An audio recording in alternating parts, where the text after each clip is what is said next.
If you want to learn how to charge the highest prices, how to build loyalty in your customers, and never have to worry about competition, even though all of these copycats are coming out and doing the exact same thing that you're doing. In fact, they can come out with something better than what you're doing, but you can still charge more than them. Guess what? I'm going to show you how to do that in this video. It's with a simple thing called building loyalty in your audience and your customers. I'm going to show you 3 ways that I do that, alhamdulillah. In case you're wondering who I am, my name is Imran ibn Mansur. I am a 3-time 7-figure entrepreneur with the permission of Allah subhanahu wa ta'ala. I'm also a student of Islamic knowledge and I give da'wah, and I'm here to teach you guys how I scaled my businesses and my courses to 7 figures plus 3 times. If you stick around to the end, inshallah ta'ala, I'm going to show you how you can get involved. Alhamdulillah, wassalatu wassalamu ala rasulillah, ma ba'd.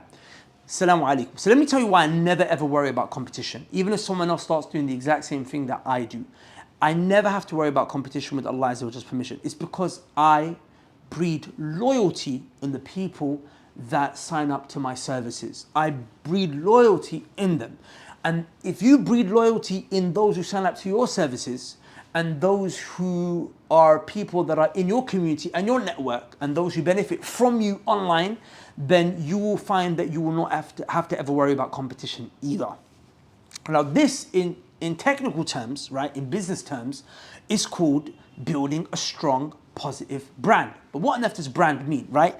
It's about having positive associations between you and the things that your audience loves, and then your audience connecting that positive association that they love to you. And because they love that thing, they automatically start to love you as well. Now, because you've connected yourself to this thing, so for example, right, let's just say, I mean, these companies do it with regards to celebrities, right? Why do they get celebrities, like sports brands get celebrities to endorse their shoes or their clothes? Because people love that celebrity wears that shoe, so then what happens is that then people start to love that shoe because they love that celebrity, right? So that's in like a bit of a technical sense, but it's way more simple. Like we can break it down in a way more simple way. Like I just look at it as breeding loyalty, okay? So how does one breed loyalty? How does one bring about loyalty? Now, what you have to understand is that you have to position yourself, number one, as a leader, okay? As a leader of the people that are purchasing from you. You have to consider them like a tribe, right? Tribal mentality is, it's got a lot of bad in there, but it's got some good as well, right? We all know the Prophet sallallahu alaihi wasallam, he spoke about how the concept of tribalism, how it's bad because a person will look down on others because they're not from their tribe. That's bad. Of course, we're not trying to encourage that, but there's parts of tribalism which is good, which is... Just really quickly, if you're a course creator or a coach, are you confused about how to scale your business to 7 figures? If so, you might be even more confused as to how we managed to scale our courses to 3 million plus whilst we were seeking knowledge and giving da'wah full time. And you might be even more confused to see all of these brothers here that you can see on screen, how I've been helping them use the exact same formula for their businesses to scale their course and coaching services. We're seeing crazy results. Brothers are doubling their income in the first 2.5 weeks. Some brothers making 5x in the first week that they've been working with us. Some brothers doubling their monthly recurring revenue in just 2 days. So alhamdulillah, the fruits are there and I want to share them with you, inshallah ta'ala. I know you've been working hard, building your course, your coaching program, but you want to get to 7 figures so you can earn back your time to worship Allah, seek knowledge, spend the money that you make for Allah's sake, spend time with your family and create wealth for the next generation with Allah's permission. So for that reason, I'm going to show you and share with you the 7 steps that I've outlined to 7 figures that we did, that we implemented to get to 3 million plus. I'm going to share this with you and give you access to this on the 23rd of this month on Sunday, 2:30 p.m. UK time. Just go to the link below right now. Just quickly go right now and register your interest. Save your seat before you miss out. This is going to be the biggest event in the Muslim entrepreneurial space, inshallah ta'ala. And I have made a promise to make every person who misses it regret not turning up. So with that said, we'll see you there. People stay connected, they help each other, they support each other, they come back to the leader, they listen to the leader, they have, things that unite them. If you can build a tribe, right, that is strong around your product and service, I'll be very clear here, I'm not talking about hizbiyah, which is something in the religion that divides people. I don't mean this in a religious sense. I mean this in a purely business marketing sense. Your tribe should never be one that causes people to pick your product over the deen, right? Some of you may not understand what I'm saying. Some of you understand what I'm saying. If you understand what I'm saying, now you understand, okay? If you don't worry, let's get back to the topic. So your product, you want to build a tribe of people around it, right? Your service, whether this is your coaching program, whether this is your course, your community, whether this is your agency service, right? You want to build a tribe around it. Now, how do you build a tribe? Well, every tribe's got to have a leader. So a leader is someone that helps guide them. Now, there's a book that I read a while ago. It's called the SP7 Framework. Check it out. It basically mentions, the book's called Story Brand, and it talks about how every business, right, has to position itself like a story. When you position yourself like a story, it makes people fall in love with your product or service and makes them buy from you, right? And he's got something called the SP7 framework, which is 7 things that you need to pinpoint in your story that you tell your potential customers and clients. One of them is that you are the guide. And as he mentions, that is that every good story has a guide, has a hero, and the hero meets a guide. And the hero is the person who's buying from you. He's the hero, right? He's the hero of the story. You're not the hero. You're the guide. You're the leader. You're the guide who's guiding him. Like, he has a pain. He has a problem. He's struggling to make money. He's struggling to lose weight. He's struggling to, get leads. He's struggling to get sales. Whatever it is that you're providing, right? He needs that. You're the leader who's guiding him how to get that so he can become the hero of his own story, right? So every group needs a strong leader, a leader who can guide them. The leader has to care for them. People have to feel like you care, you're genuine, you're not just there to make money, that you actually want them to achieve a benefit. This is really important because you're in it for the money, okay? Of course, I'm hoping very much so that you have a greater motive, which is that you want to have impact on your brothers and sisters that buy your services from you, because what use is money if it's just money, right? But you want to help change their life in a positive way. Now, they're happy to give the money, but they don't care for the money. They are giving the money because they care for that pain that they're having in their life. And when they can see that you are more concerned about their pain and their suffering, their need, than the money, that's when they will look at you as a guide, and then they will come back and buy from you more and more, and they'll be loyal to you. And then they will tell other people, hey, come check this guy out. So the first thing is that you need a strong leader. Cool. What's the second thing? You need a mission. A leader has to have a mission. And your mission, you unite everyone in your tribe on that mission. For example, my mission currently is to bring about, with Allah's permission, 1,000 righteous and rich millionaires. That means that I have to, number one, show you how to make £1 million.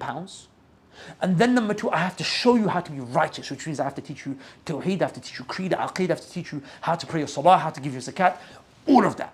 I've dedicated myself to do 2 things: to help you with regards to your finances and to help you with regards to your deen.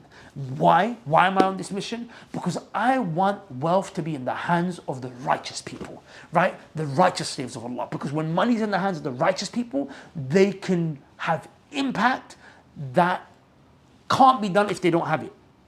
For example, they could build masjids, they can build orphanages, they can fund and sponsor widows, they can take care of their relatives so they don't have to worry about selling drugs on the streets or, take riba loans and get mortgages. They can suffice their family members. They can do good. They can earn the pleasure of Allah. That's my mission. My mission is to bring about 1,000 righteous and rich millionaires who can use that wealth to please Allah subhanahu wa ta'ala. Now, that mission is powerful. And anyone else who feels like that mission resonates with them is going to jump on board on my cause and is going to want to be a part of this tribe. Perhaps you've already jumped onto that mission with me. If so, welcome, because I'm happy to have you on board with us. Like that, you need a powerful mission. You need a powerful mission. For example, my brother, he teaches people how to learn the Arabic language. What's his mission? His mission, Ustad Saad, in case you're wondering and you want to learn Arabic, his mission is that he wants to teach people Arabic so that they can become students of knowledge. He doesn't want to teach you Arabic for Arabic's sake. He believes that there should be more students of knowledge in this world. And you can't be a student of Islamic knowledge without Arabic language. So he teaches you Arabic so that you can study the works, the classical works of the scholars, so that you can go to the scholars yourself, so you could sit there and read the Quran and understand it. And then go look at the books of tafsir and then be able to come back and say, oh, look, I understood the meaning. That's his mission. So anyone who wants that is going to jump on it. Brother Umar, who is a brother I know, who's a PT, who happens to also be my PT, he's on a mission to stop Muslims being fat. Right? He doesn't want Muslim men to be fat. He's on a war against fat. Why? Because he believes that being overweight is detrimental to your mental health. He himself used to be skinny fat and wanted to commit suicide at one point. So he has a powerful mission. So do you understand what I'm saying? You need a powerful mission. The mission has to be greater than you. It has to be selfless, and you're guiding people, right? And your product and solution, in order for people to partake in the mission, to be on that, your product aligns with that. Do you understand? So they're buying your product, but that product means that they're also jumping onto your mission, and then they're also solving that problem for themselves at the exact same time. So you need to unite them on a powerful mission. Cool. The third thing is you need to give the people in your tribe a description, right? And you must have heard these YouTubers do it, people do it, right? They give them all sorts of names. I don't want to give examples of those people, but I think you know what I'm talking about, right? People be like, oh, you know, they give their people a name. So the name that I have for our righteous and rich community is rich slaves. Rich slaves, right? Because you're rich, or you're aspiring to be rich, inshallah, but you're a slave of Allah, which means you're going to use that wealth to please Allah subhanahu wa ta'ala. And you're never going to become arrogant because you're a slave of Allah subhanahu wa ta'ala, right? So rich slaves, that's our description, and we wear that description proudly. That's our label, right? So you need to give a description to what? Your people. Like many of you may have heard of this guy called Russell Brunson, right? He's got this thing called ClickFunnels. So he calls his people funnel hackers, right? Funnel hackers. That's the name that he's given to them. So you need a name. When you give a name, what you've done is you've given them an identity.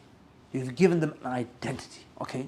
Now, there's a lot more that can be discussed on the issue of how to create loyalty inside of a community, right?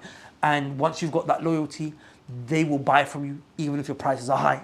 They will buy from you even if other competitors come out and offer something that could even be better, but they don't care because they want to be with you. For example, I will never, inshallah ta'ala, go to Samsung, Android. Never in my life, because I am part of this device's tribe. Do you understand? Never. I'm done. I'm not going to Microsoft, right? I'm not going over there. I'm not buying Dell. I'm Mac, because that's my peoples, the ones that are Muslim from amongst them. So like that, you want to build a tribe. Like, but you don't even tell me it's better. Andrew's better. I'm not even prepared to listen. I don't even care. Like, I don't even care. And that is what happens when you build a strong tribe. You bring about loyalty. And for that reason, a bunch of brothers can come out teaching courses, right? They could be people that are being inspired by what we're doing and come up with the same thing. They could be copying what we're doing. They could be doing something better. But you know what? They can't copy my mission. They don't have my mission, right? This is my unique mission. And if I'm true to this mission with Allah's permission, I have nothing to worry about. And that's what you need to focus on, right? Be a leader. Teach people in your content and actually care for them, guide them, right? And give it to them for free. And when you give it for free, they'll be like, okay, what he's actually got behind the paywall is better. Number two, what you want to do is that you want to have a mission and you want to constantly repeat that mission and remind people. And number three, you want to give them an identity, right?